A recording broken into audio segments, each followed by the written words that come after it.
Mabuhay! Konnichiwa! Hello! Oh, hi guys. Hello. Hey, finally, we are complete now.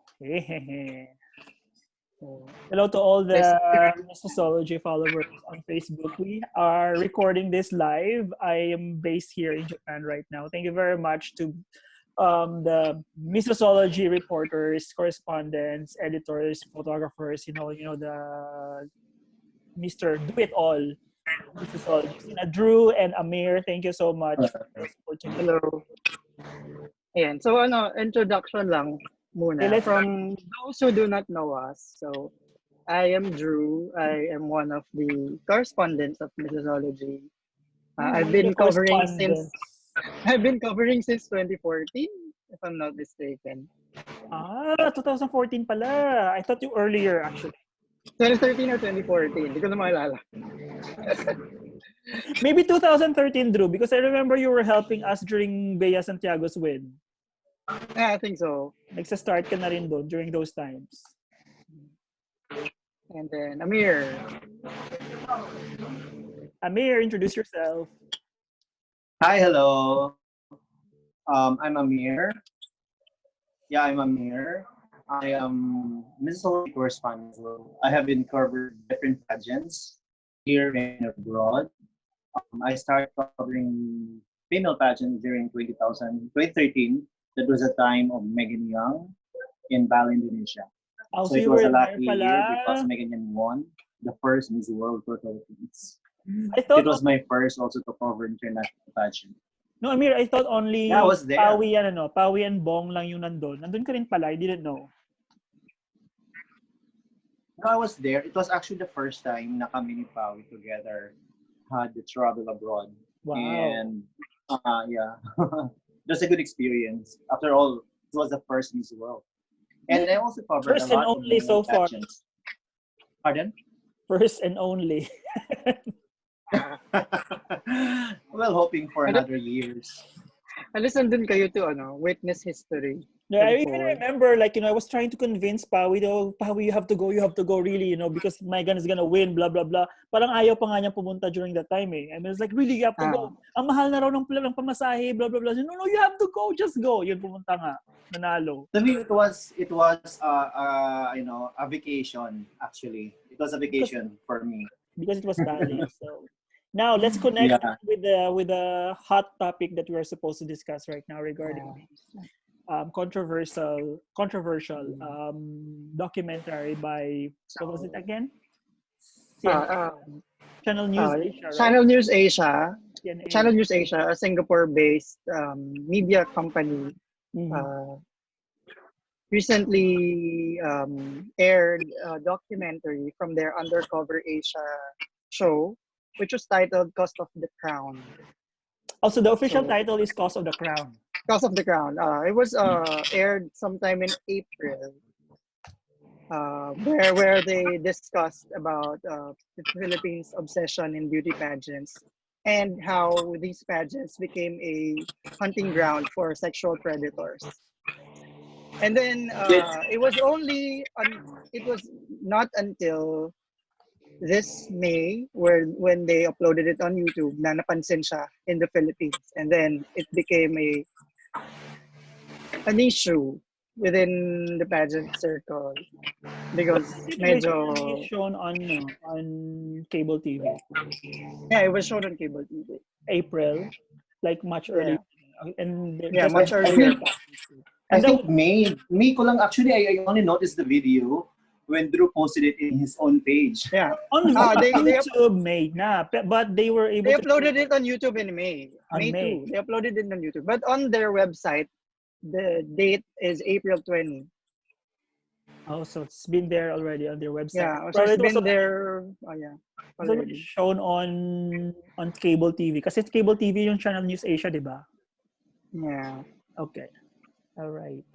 So that's the one that you're showing there in my background. That's the documentary. Yeah, Stephen is actually, Stephen, excuse me. It was actually a documentary that focused on the negative side of pageant in the Philippines. particularly in Philippines. Yeah, now that I have seen the whole video a while ago when we did the Instagram live, I was just like bum bum bum bum, jumping from one point to another. But I have already seen the first 2 minutes, and then yun nag-jump jump jump, and then now that I have seen the whole thing, now I totally understand. Plus the inputs that both of you guys gave to me while we were discussing about it, so it had already like added more understanding on my part. And like just like what I said a while ago, with Amir when I was talking to him, I told Drew, I think I told him that the male pageant aspect of the whole video actually it's not worth hindi siya dapat patulan.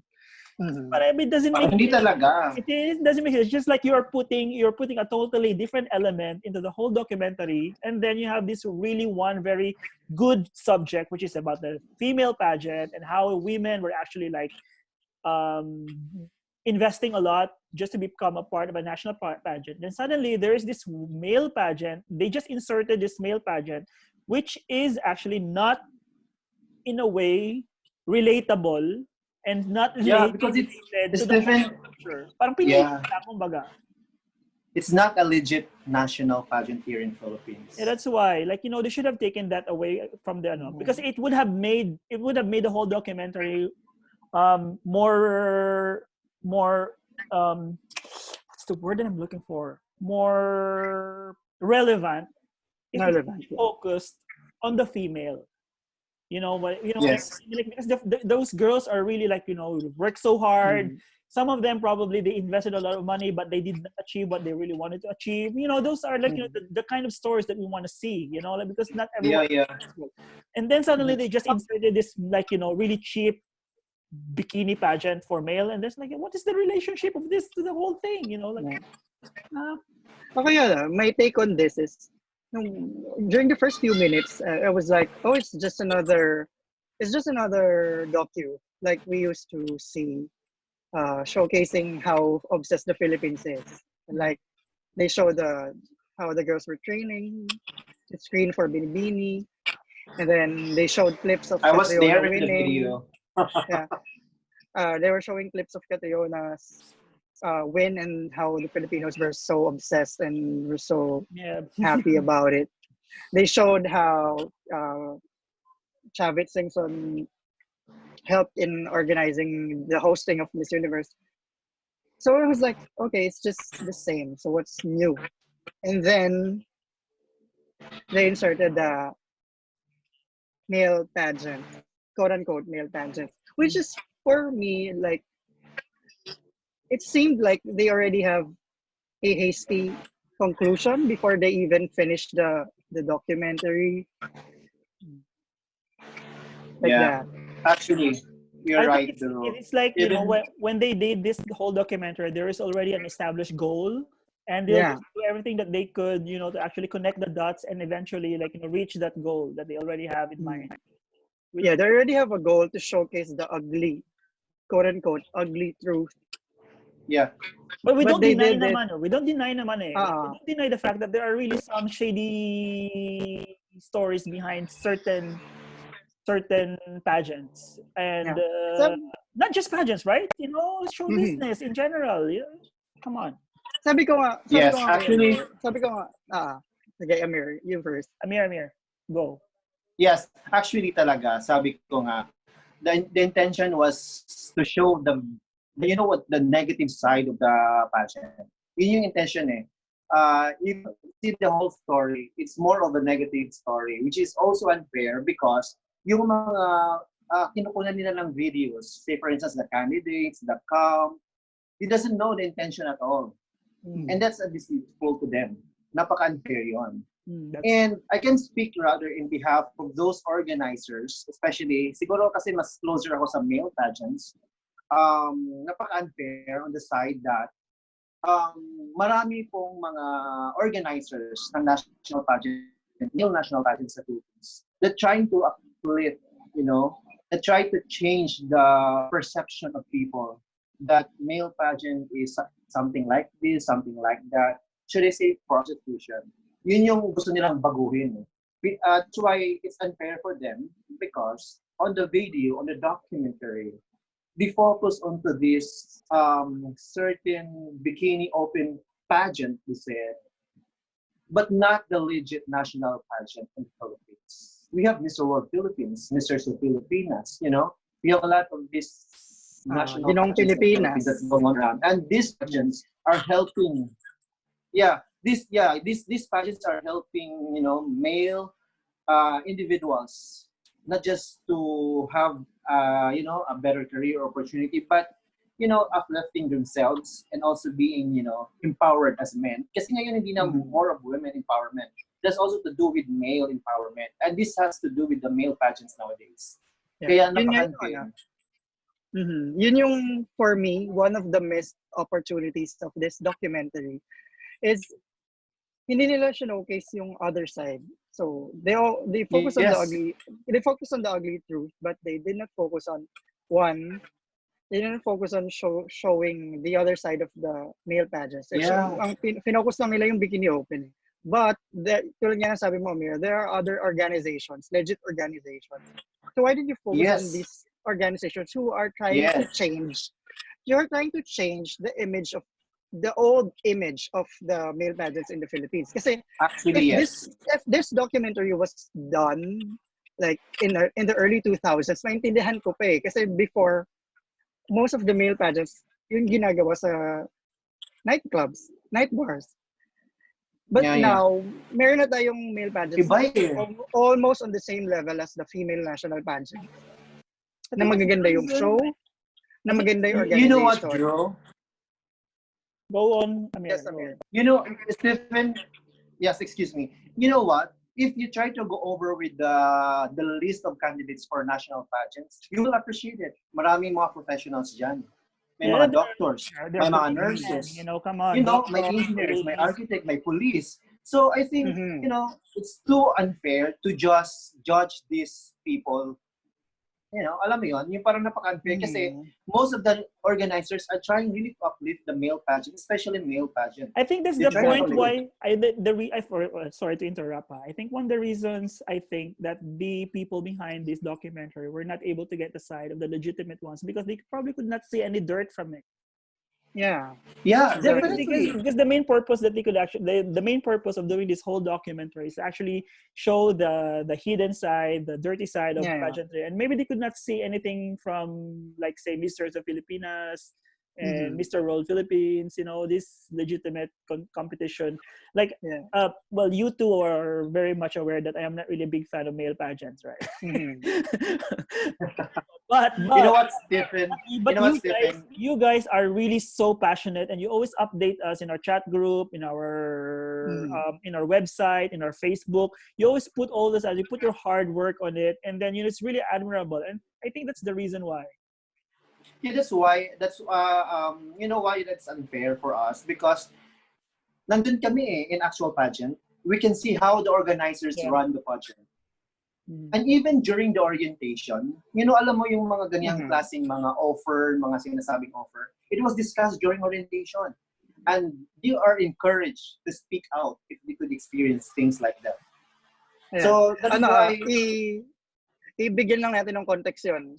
Kasi dun sa docu, for those who haven't seen the docu, mayroong part na where sinabi na if you want to place or win in a pageant, kailangan mong sleep with, you know, one of the judges. You have to sleep with one of the judges.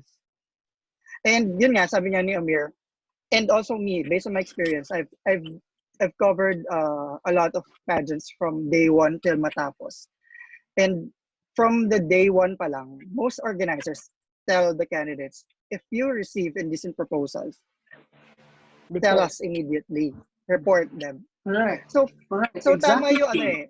One of our pageant media friends, Walter from Rappler, sa isang video niya, sinabi niya perfectly na it's hard to say na contestants are victims because if you choose, you have the choice. If you choose to accept the offer, it's your choice. You can only become a victim if you were coerced or forced to do it. Yes, And true. That's true. it does not only happen in beauty pageants. Like I said in the Yeah. IG live that I deleted a while Mhm. ago. Sorry.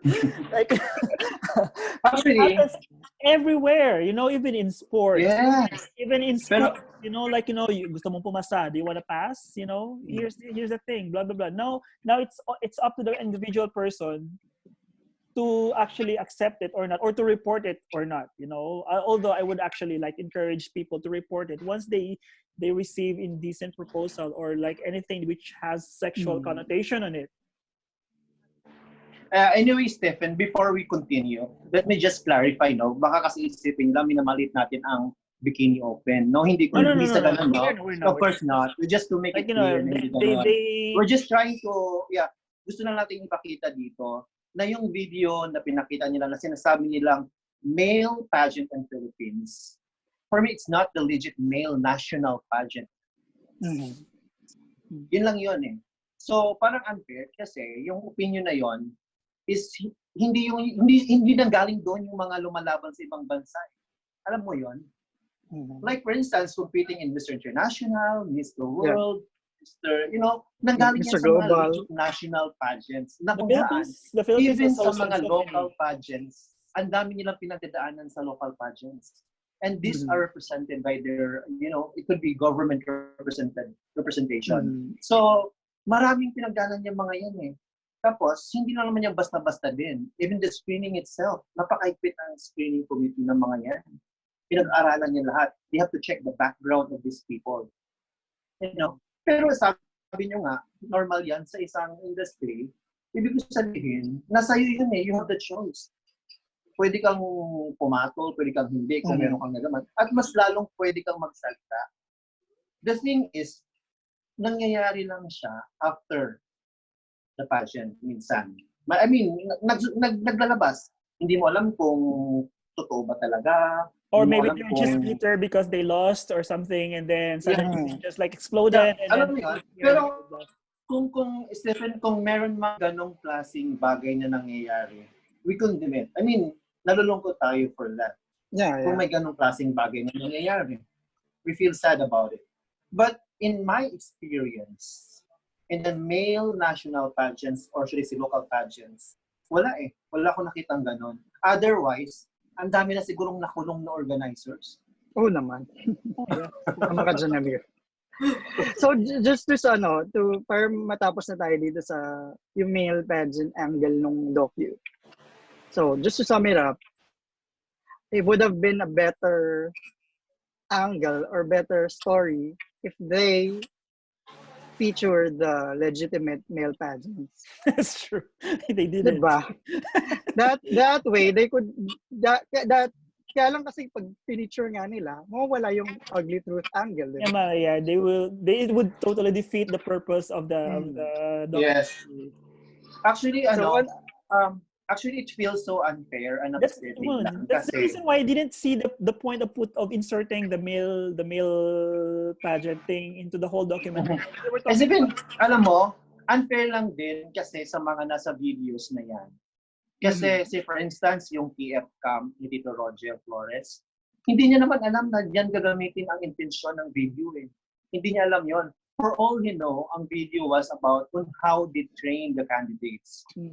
So hindi niya alam na yung video na yun pala yung kinalabasan. Yeah, you really have to be very careful. That's true. Yeah. And then yung ibang candidate din na nandyan na involved na napakita sa video, hindi rin nila alam eh. So parang may deceitful sa mga yan. And kawawa eh, because you know what? Yung iba dyan, candidate ngayon sa Binibining Pilipinas. And I feel bad for them. Yung 3 girls na feature nila were all candidates of Binibini this year. Official candidates. Yep, pero alam mo bang hindi nila alam na ganyan ang magiging theme ng video, ng documentary? Hindi nila alam yun. And that is so unfair. So sad. Yeah. And what about the Janina issue thing? Yeah, I've seen the Janina San Miguel thing. I was about to point us to that direction. Because Janina is my favorite. Yeah. Actually, one, it's surprising to see her again and talk about it's refreshing to see her to talk about the issues. Kasi she's been quiet for so long eh. The 12 Yeah, years. ang tagal. Parang after she relinquished her crown, parang biglang nawala na siya sa scene. Ang tagal So, na niya it was kasi sa eksena. surprising na bigla siyang lumabas. And most of her revelations are really shocking. I was not surprised actually. Like I said in the IG live a while ago, I was not surprised because this sort of thing actually happened in many beauty pageants. Even here in Japan, they also do happen. But the thing is, like, you know, like when someone offer you such amount of money, if it went through the organization and the organization actually like Forced you like you to take it, blah blah blah, because probably the organization will get certain percentage or whatnot, then the organization is bad. However, actually, if it was done, if it was offered to her directly and BPCI was not like had no hands on it, then I don't think BPCI is bad at all. But in the way the documentary was being presented, it seemed like, you know, BPCI was at fault. Yeah, it seemed like So it was BPCI's fault. Yeah. Actually, I feel bad for Janina if that is true, you know, alam mo yon. I feel bad about We feel bad for her if it is true. Pero yun na nga lang, I suppose dapat yung researcher niyan, he has to talk to the organization to get the side. Yeah, to be fair. Alam mo yon. So the documentary talks about the organizations of BPCI, Miss Earth, but we don't get the opinions of this organization at all. We should have, you know, discuss the opinion to present, you know, the two sides of the stories. One, sana discuss nila yung allegations ni Janina na bakit daw siya kinulong sa Araneta, plus nanonood lang siya ng mga video. Number two, kung totoo talaga na hindi siya pinalabas nung dumating yung magulang niya at saka kapatid niya dahil may sakit daw yung lolo niya. May sakit, yes. And three, yun nga, yung accusations about yung mga sexual offers. Yeah, we feel tama about ka, Amir, sexual offers. Tama ka, Amir. Parang it was a missed opportunity. Bakit hindi kinuha-inside ng BPCI? One, kinover na nga nila yung screening. Yeah. Kasi kaya nga kung iisipin mo, may chance ka to speak eh. I mean, may chance ka to speak. You could always, you know, talk to anyone else. I mean, you could talk to your parents, to your mentor, to your pageant coach, you know. There's a lot of people to talk. I mean, marami ka pwedeng puntahan. Pero the thing is, kung totoo man yun, nakakalungkot. Because we don't want it to happen in pageants. Especially sa mga babae, kawawa sila kung gano'n. But the thing is, bakit ngayon lang?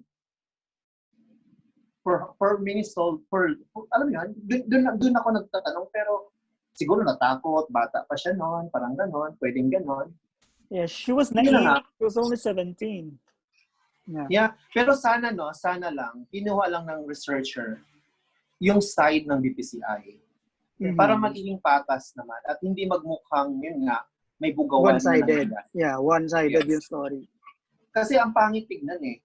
I remember the time when I had an interview in GMA News TV regarding the accusations about Miss Earth, yung mga sponsors. Yeah, and it was discussed in the document. Yeah. So, sa isip ko, inaksyonan ng management eh. Nung nalaman nila na may ganyang nangyayari, inaksyonan nila agad. I believe, yung isa sa mga chaperone yata tinanggal, basta gumawa sila ng action. I remember it right. So, ganun din. Kung magsumbong ka, there could be an action. Kasi ang organization naman eh, hindi sila yung mga predators dito actually na, alam mo yon, nagbebenta or whatever. You never know kung sino yung mga lumalapit sa candidates actually sometimes. So it depends on you. So ang gagawin mo dyan is, kung meron kang mga experience na mga ganyan, hindi sumbong mo sa organization. Yun lang. Yeah. Ayan, now that we mentioned yung sa Miss Earth issue. So yun nga na feature din sa docu yung issue in 2018.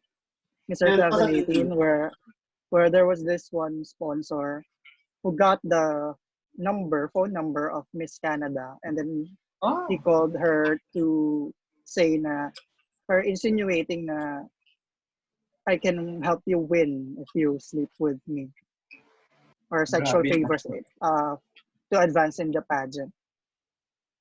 And she also mentioned na parang she wanted to leave the competition, but She couldn't the leave passport, yeah, because our because the passport was with the organization. Pero ako, same with us.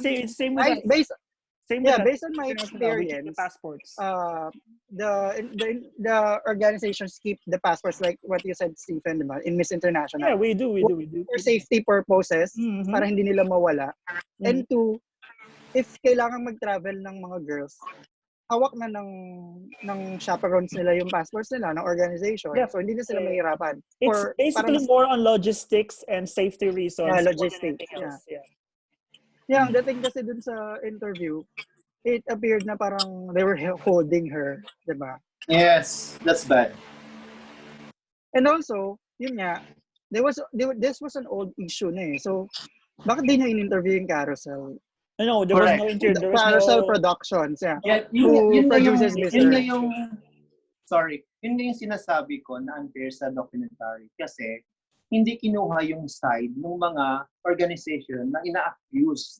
Alam mo yun? So, napaka-unfair. Like the case of Miss Earth BPCI.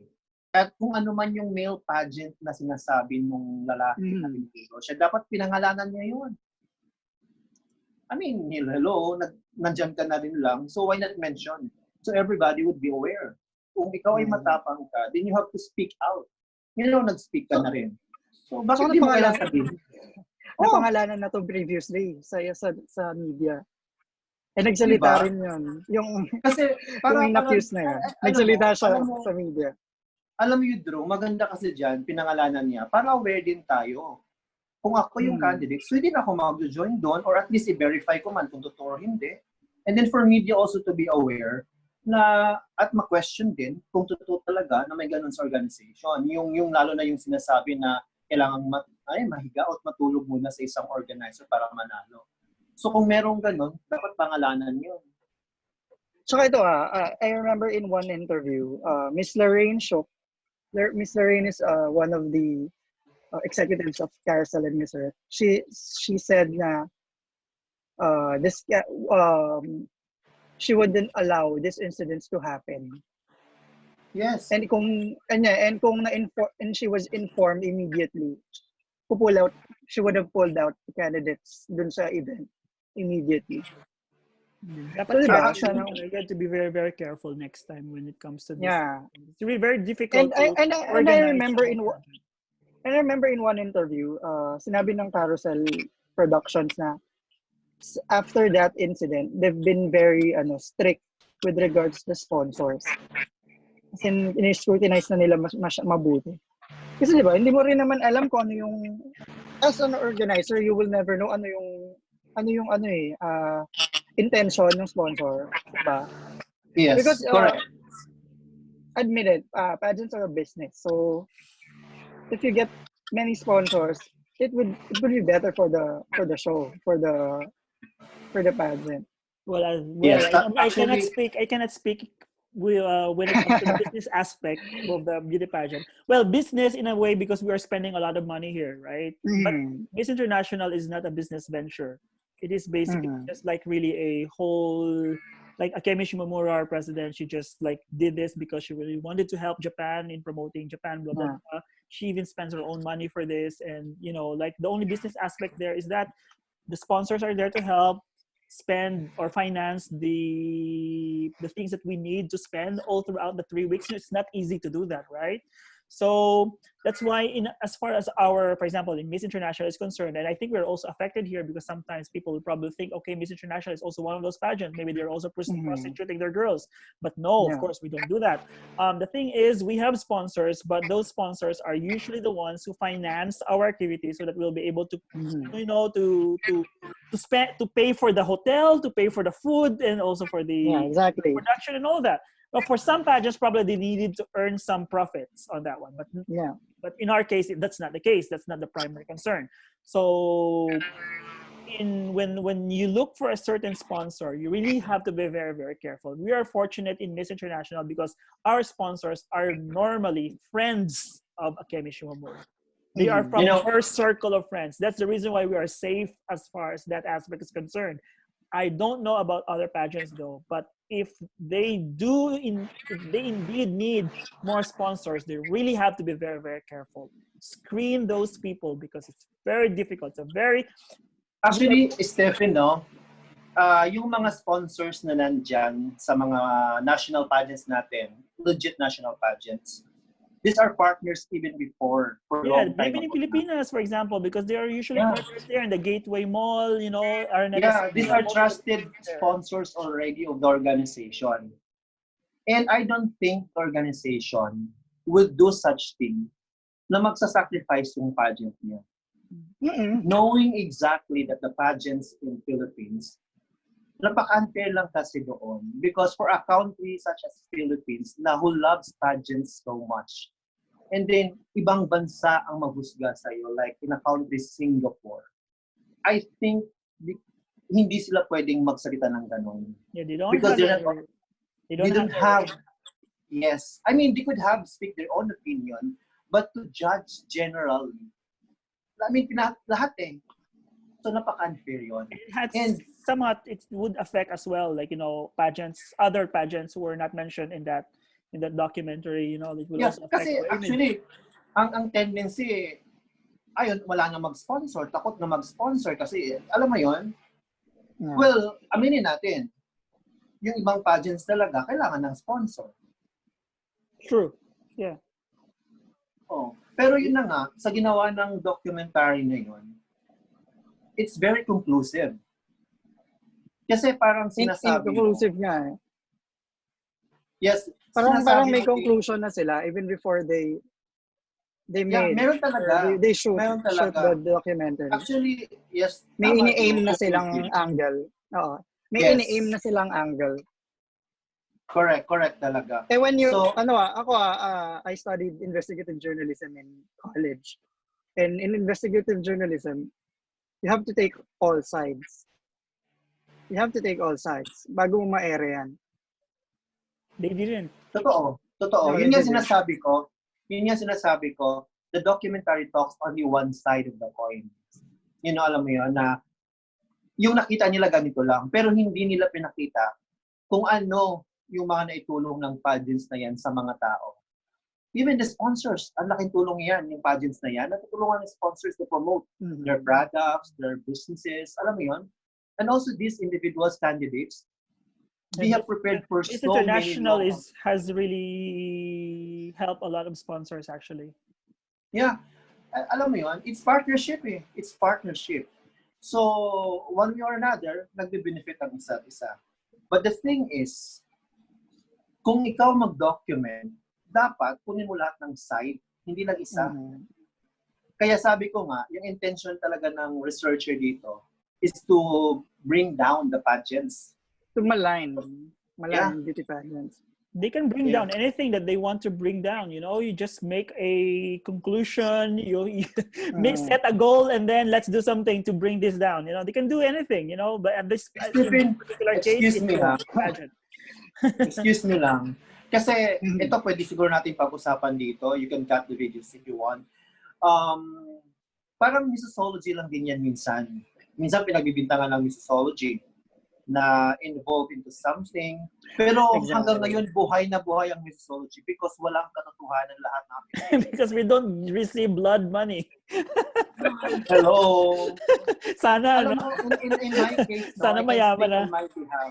I can speak on my behalf. Kasi may experience ako na nandun ako lagi sa pageant. I mean, kasama ko sa organization. Wala akong nakakitang ganon yung mga accusations nila sa atin, yung iba doon.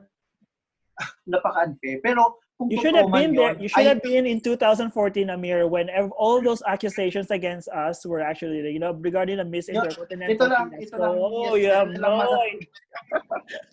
Ito lang actually ang masasabi ko, no? Kung meron silang accusation sa Missosology at meron silang evidence din minsan, mag-file sila. I will really recommend them to file charges. And they won't kung get meron anything. sila. They won't get any dirt from us. No, well, until 2017, I was very active with Missosology coverage and all that until I entered Miss International, right? So like I've been through those stages. Especially Drew was oh god, The dark ages. The dark ages. We have to go through those things. After mo pinaganda yung image ng Missosology, suddenly came this blah blah blah, boom boom boom, and then you 2014 to sink down 2016, to the I Mariana think. strength, Dark 2014, ages. 15, 16, and then there came a time that Binibining Pilipinas banned Missosology as well. What did we do? But all water under the bridge now. So yes, you learn things and then ang lahat ng yan, the truth will set you free. Ang lahat ng yan ay lahat ng yan ay mga pinagdaanan natin yan. Pero never tayong sumuko because alam natin wala tayong ginawang masama. Yeah, we didn't do anything wrong. I'm pretty sure of that one. We didn't do anything wrong. I mean, come on, hello. We will not last long in this industry kung meron tayong ginawang masama. Parang naisip ko, magandang topic ng isa pang discussion. Debunking myths about Missosology. 1, tumatanggap ba ng pera ang Missosology? 2, involved ba ang Missosology sa pagpili ng winners? Laki ng gastos. Pumunta ako ng Miss World noong 2016 sa Maryland. My goodness. Tapos natalo si Catriona. Tapos natalo pa si Catriona. I mean, who would have thought after matalo siya doon, she will be Miss Universe. Become Miss Universe, right? Dito siya ako sa background ko. Ito pala. Ang daming issues. Actually, alam mo yon, minsan takot ka na lumabas in public pag nagko-cover ka because of the issues. Pero nandun ka sa naninindigan ka na you're not afraid because you did not do anything at all. Wala kang ginawang masama. The only thing you give is, to entertain people. I can speak in myself. This is not actually my profession. This is not my, alam mo yon, hindi not our bread and butter. Yeah, this is not now Miss International. Now that I'm in Miss International, it's a different story. But back then, it wasn't my bread and butter. I didn't earn anything.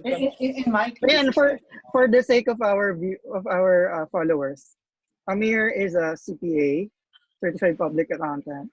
He audits worldwide.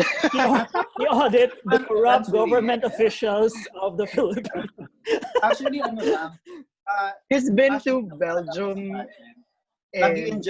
Geneva pala, Switzerland and France to audit. Yeah, he knows who owns those Swiss accounts because he's auditing. Ako naman, I work as a graphics editor for a British media. Financial Times. Yeah. Kaya masabi ko. Stephen was an educator before he moved to Miss International. Yep. I was a teacher. But your background was in accounting too, right? I finished my accountancy degree in LaSalle and my economics degree at Saitama University. Yeah. And then Rick Galvez, the CEO and founder. He's going to be a captain soon. Yeah.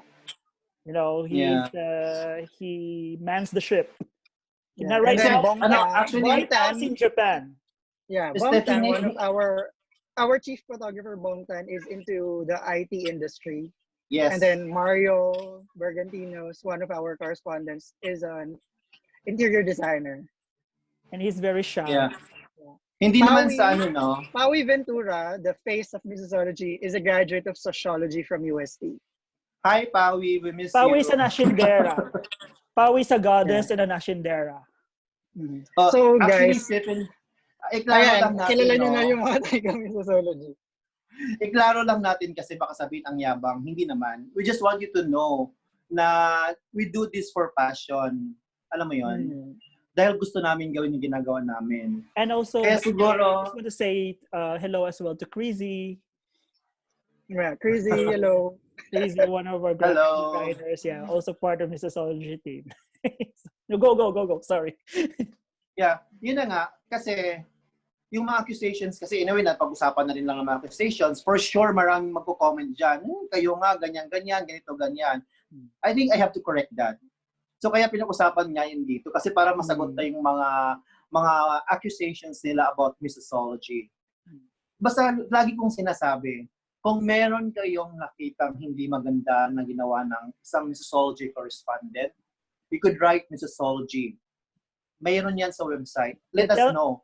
Tell the name, because sometimes some people are actually using the Missosology brand name for their own personal benefit. So if you know someone who is actually maliciously using the name Missosology, report it to us right away, because Yeah, and besides, I remember in there was one time na nagko-cover.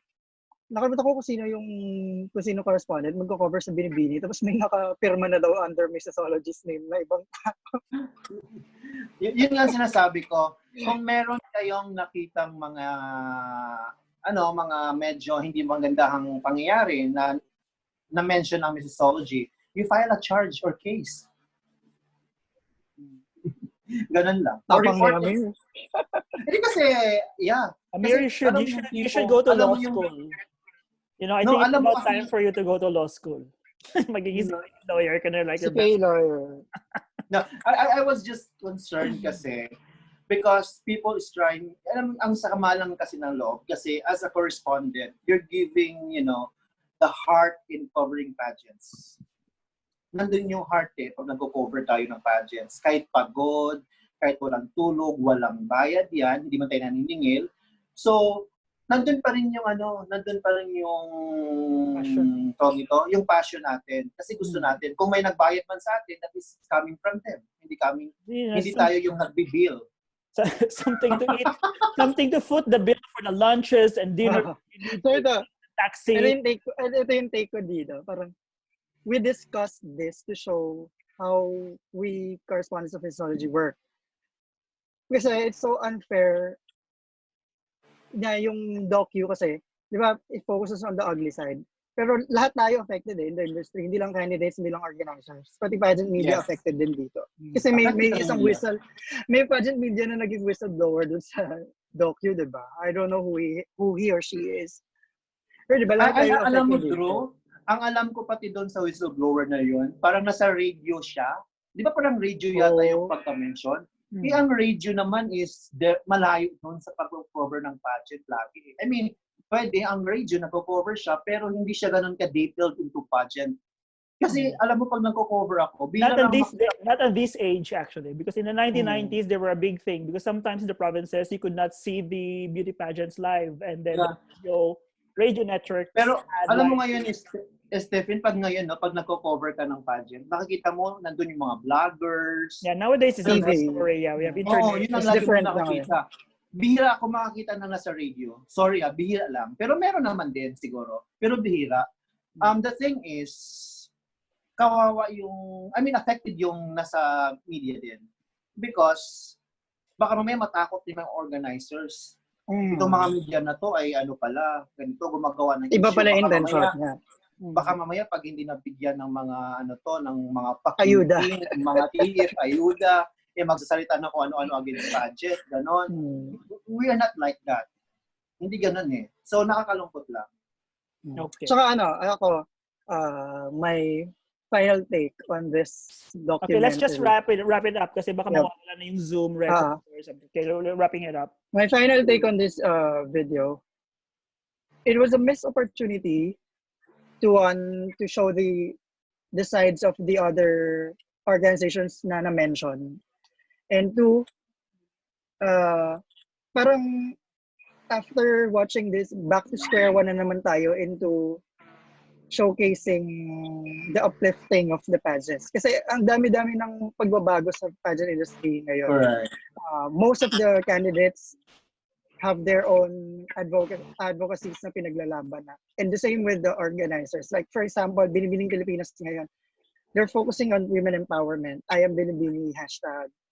Diba? So, Miss World is still on the beauty with the purple side. Miss Earth is showing environmental awareness.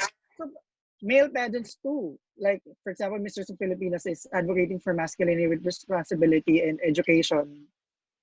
So, parang it's so unfair na pinapakita yung negative side when in fact, pageants are trying to stay relevant in this day and age. Yes. Correct. Actually, tama ka, Bruno. Maganda sana kung sa documentary, both sides of the stories kinuha Yun sana yun aminin natin. Good and the bad. The good and the bad side. Yeah. Dapat Kasi hindi aminin naman natin natin na, dinideny that there are bad sides. And sabi yeah, ko nga, di ba, nung aminin magka-chat natin. tayo, sabi ko, Aminin I natin think talaga. it's about time na na-discuss siya, pero not on this manner na hindi mo ipapakita yung two sides of the coin. Yeah. Kaya nga sabi ko, napaka-unfair lang talaga. Alam mo yon, kung sana man lang, yung mga sinasabi nilang accusations ng mga na-accuse na organizations, sana kinuha yung sides ng mga yon. Para man lang ma-defend at mapakita sa story na ito din yung amin, ito yung side namin. Siyempre, pag ikaw kasi feeling, parang kasi ang dating sa akin, parang feeling naging victim yung iba doon. Alam mo yon? So, kung yung, which is pwedeng nangyari, and we are, sorry for them, and we feel bad for that. Pero yun na nga, dapat kinuha yung side ng BPCI, ng Miss Earth, o kung sino man yung male na sinasabi niyang pageant, dapat kinuha yung side ng mga yon just to give a fair documentation. I can speak in behalf of those organizations na gumagawa ng paraan para mabago yung mukha ng pageant sa industry. Ang dami nilang pagod, pawis na pinagpupunan dito, dugo, time, dugot pawis, para lang maayos ang lahat ng pageant sa Pilipinas. Blood, sweat, and tears. Yes, lahat yan. Minsan nga, hindi natin, we do not actually know at the backstory of this. Hindi natin alam pa sa likod ng camera, sa likod ng kung ano man pinagdaanan ng mga organization na yan. Para lang maging successful yung pageant. Hindi, kaya napaka-unfair na i-judge, na i-generalize po ang pageants ay lahat ganon. Ngayon, kung meron man sigurong mga nangyayaring offer sa mga candidates, I would really encourage them to speak up. Sabihin nila sa organizations agad, huwag silang matakot. Diyos ko, ngayon pa, social media pa lang, pag nagsalita ka, mabenta na agad, makikita agad yung story, marami kang agad kakampi dyan pag nagsasabi ka ng totoo. But the thing is, as a country who loves pageant and as a pageant fanatic, ako kasi sobrang fanatic tuloy ako ng pageants. So, nakakalungkot isipin, especially sa pangyayaring ito na sinisiraan ng ibang bansa ang pageant dito sa Pilipinas na kung saan nirerespeto ng karamihan ang pageants sa Pilipinas. Nakakalungkot isipin yun na sa isang iglap, sisiraan mo, hindi mo alam kung ano yung mga pinagdaanan ng mga organizers na to para lang maging successful ang pageant, para lang magbigyan ng magandang show, magandang image. Yeah, at sana man lang kinuha din nila kung ano yung mga natutulong ng pageants sa mga taong ito. Marami eh. Exactly. I mean, maraming mga walang hanap buhay before na ngayon ay nagkaroon dahil nanalo sa pageants. Maraming nagkaroon ng opportunity in short. So, yun yung na-miss ng story, ng documentation. Isa yun sa mga na-miss ng documentation. Pero kasi talaga ang intention lang talaga ng documentation is the negative side. Kaya hindi mo yun aasahan sa documentation. Ngayon, yung mga ini-interview nila, sana napaka-unfair din. You know why? Because hindi nila alam ang intention ng documentation. Kawawa rin sila. So, parang sa akin, naloko sila in that sense. Kasi all they know is the documentation has something to do with how they prepare sa pagsali ng pageant, training, ganon. Pero ang kinalabasan is iba. So, I would suggest, especially for those binibining Pilipinas candidates, to issue an official statement about the video, their participation in the video. Kasi, although sabi ko naman, hindi naman ganun kababaw ang isip siguro ng BPCI para patulan lang, basta-basta. Pero yun na nga, to defend their side, kasi alam mo yun, feeling ko din naman kasi nalulungkot yung mga yun eh, yung mga kasama sa video na walang alam. So I feel bad for them. So ganito na lang, sana yung documentation naging fair lang para mapakita lahat ng sides ng story ng pageant sa Pilipinas. Kasi ang pinapakita niya lang ay yung mga ini-imagine niyang posibleng mangyari at na iniisip niya ay pwedeng ikasira ng Pilipinas, ay pageant sa Pilipinas. Yun lang yun eh. So you could really feel a story is something to do with yung mga negativity. Wala kang makitang good sides of the story. True. Sana man lang kinontak ang BPCI, Miss Earth, organization Exactly. para mabigyan ng linaw yung mga accusations. Or baka naman kasi may part 2 ang video pa. I hope so. I hope so. We hope so. Hopefully, yeah. We hope so. Yeah, Di ba yung part 1 is the ugly side? Yung sana naman Baka may naman the part next side two. The is good the beautiful side. Yeah. Well, just hopefully we have learned something about this whole, documentary. One thing that me, for example, as part of an international beauty pageant organization, one thing that I have learned so far is that we really have to be very, very careful when it comes to people who are trying to disguise themselves as journalists or investigative journalists, because you don't really know what exactly is their purpose. So you have to be very, very careful on that one. Another thing is that as a pageant organizer myself, we also have to be very careful and screen out those kinds of people who wanted to become our sponsors, because sometimes even no matter how hard, no matter how difficult we have tried, or no matter how hard we have actually worked in order to make the whole event successful, just a little bit of controversy, it will totally destroy your hard work that you have done. Just like what you both said regarding the male pageant, why they try to no matter how hard they try to uplift the image of male pageant, but just a little mistake, boom, it will just destroy what we have worked so hard for. And finally, like, I just want to say to the people who actually created this documentary, come on, please. Probably in your country, which is so advanced and which is so rich, maybe you have a different brand of happiness, and and you have a different kind of satisfaction, but you cannot malign or underestimate or downplay the happiness and the satisfaction of another country just because it's different from yours. Maybe for your country it's a different thing. We don't judge you, we don't want to judge you as being materialistic or blah, blah, blah just because you're rich. But in the Philippines, beauty pageants will always be part of our culture, and a lot of people find happiness and joy in seeing our beauty queens, or beauty kings for that matter, make a difference and make a positive impact to the lives of those who are actually dreaming to become one. So that's all I can say. Yes. Well said. And Very well said. Shall we wrap it up? Thank you. Universe is Amir. International ako. Drew is? Ako na lang yung Earth. This Earth? Yes. Thank you very much. Bilang ako naman nag-cover nun. Yeah, Drew is so, yeah. Hopefully we can do this more often and with more people. Sure. We have to include Pawi next time. Pawi, Pawi. I think at this moment of time he's busy watching series. Okay, I'm gonna stop the recording. And we have a lot of topics to talk about in the future. Sure, we have. Thank you. Sure. Thank you, Stephen and Amir. Thank you. Thank you also, Drew and Stephen. Bye-bye.